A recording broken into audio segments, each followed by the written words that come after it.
Alors on va revenir sur plusieurs choses que vous avez mentionnées. Déjà sur les prix à la pompe qui dépassent les 2 euros. Nous sommes connectés avec Philippe Charlès. Bonjour, vous êtes expert en questions énergétiques. On en parlait tout à l'heure. Ces prix à la pompe qui dépassent les 2 euros, visiblement, c'est amené à durer. Même si le détroit d'Ormuz devait rouvrir demain, ça prendrait du temps pour revenir à des tarifs inférieurs. Oui, alors je souscris à ce qui a été dit sur le sujet. Donc, si le détroit d'Ormuz venait à réouvrir, on observerait très probablement et psychologiquement une baisse assez instantanée du prix du baril et aussi du prix des produits raffinés. Cela étant, dans la mesure où certaines installations au Moyen-Orient ont été endommagées et surtout où on a commencé à fermer pas mal de puits de pétrole et qu'on sait que quand on ferme des puits et qu'on les réouvre, la production baisse entre la fermeture et la réouverture. Effectivement, le manque à produire du Moyen-Orient pourrait s'étendre sur plusieurs mois et donc des prix élevés, donc peut-être un petit peu moins haut qu'aujourd'hui, mais un baril qui resterait entre 90 et 100 dollars et donc un prix des produits raffinés qui descendrait un petit peu, peut-être avec un SP95, un 90 et un diesel à 2 euros. Mais cela étant, effectivement, on est vraiment là dans une phase qui devient structurelle et non pas seulement conjoncturelle. Sylvain Bersinger, on est dans une phase structurelle et on parlait des réponses structurelles que peut apporter le gouvernement. Alors, dans une phase structurelle, tout dépend de ce qu'on entend par structurelle, parce que je suis assez d'accord avec ce qu'a dit Philippe Charlès. Si le détroit rouvre... Pour les entreprises, là aussi, qui pourraient passer de 300 à 600 euros, est-ce que ça peut aider très concrètement, en tout cas, une partie des Français ? Oui, ben, je crois qu'on a ciblé l'économie et non pas, je vais dire, le général. Donc d'un côté, vous avez les aides qui vont être ciblées, qui sont ciblées sur des aides purement professionnelles, on va dire.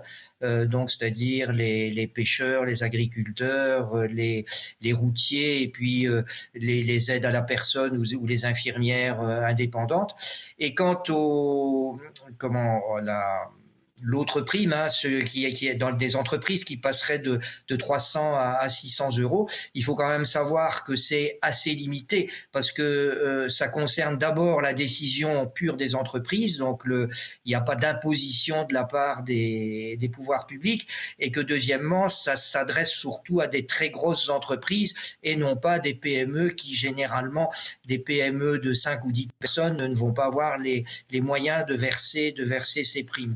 Ce que je voulais dire aussi, c'est peut-être important, c'est que cette crise est quand même aussi reflète et elle est un petit peu l'image de la crise générale du pouvoir d'achat en France. Donc c'est-à-dire que on cible beaucoup à l'heure actuelle et c'est normal par rapport à la crise sur tout ce qui est prix des carburants, mais enfin cette difficulté des Français face aux carburants est l'image d'une crise de pouvoir d'achat qui va bien au-delà des carburants et on est un peu dans un modèle d'étato-consumérisme, c'est-à-dire que globalement on a une dépense publique qui finance une consommation qui elle-même n'est plus française et qui part à l'étranger, et donc on est un petit peu dans un cercle vicieux dont on a beaucoup de mal à sortir.